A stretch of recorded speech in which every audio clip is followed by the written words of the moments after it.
So then, what about eSports? This is something that a lot of people are talking about right now, and of course, it's very AV heavy already on its own.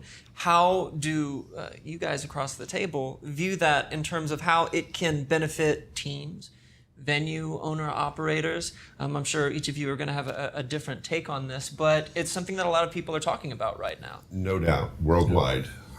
We just finished an event in Hamburg, Germany. It was a championship event, and it was the largest 2 days ever, 3 times larger than the next biggest event. Wow. I mean, it was a monstrous event because the kids come for 12 hours a day. They eat breakfast, lunch, and dinner with you. You know, they pay a lot of money for their tickets.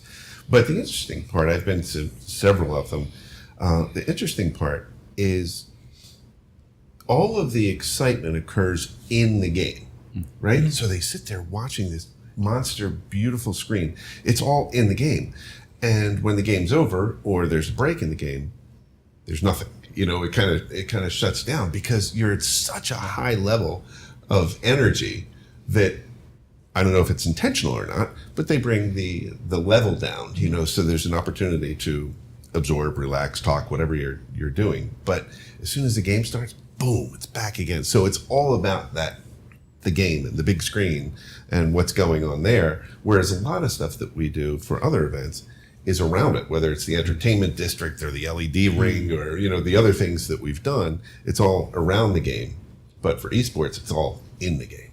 And it's a complete virtual experience. I mean, everything, when you talk about the importance of AV, esports is all about that, I think. And it was interesting in terms of how does it enhance the building or what does it bring to the building? Boston said when they hosted the event, 85% of the people who came had never been to TD Garden before. And they're everywhere in Boston. I mean, they're every concert and every sporting event and so on and so forth. And that many new people were introduced to the experience of going to an arena. Even if it wasn't for a traditional event, they're going to come back. They're going to feel a little bit more comfortable about that. So I think it's an enhancement in every single way.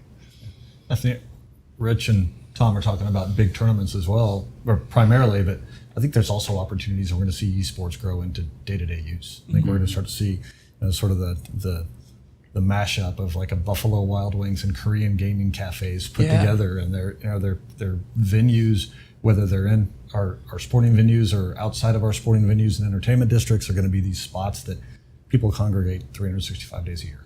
And they go in there and they watch other people play, which is what we're doing with these tournaments, but they're also playing themselves. And it gives opportunities for small groups, large groups, and then even amphitheater sort of engagement.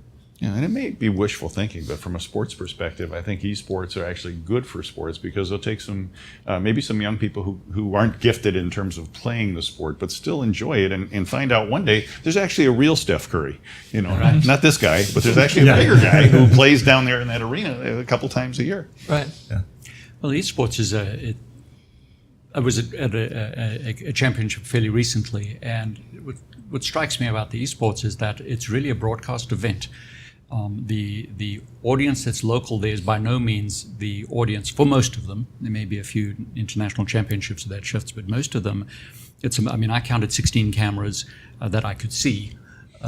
These are big. They have spotters back in their video production. The production suites are considerably more advanced and in the demand than any in-house facility is, because, as you said, it's entirely about your experience of seeing the screens, engaged in that.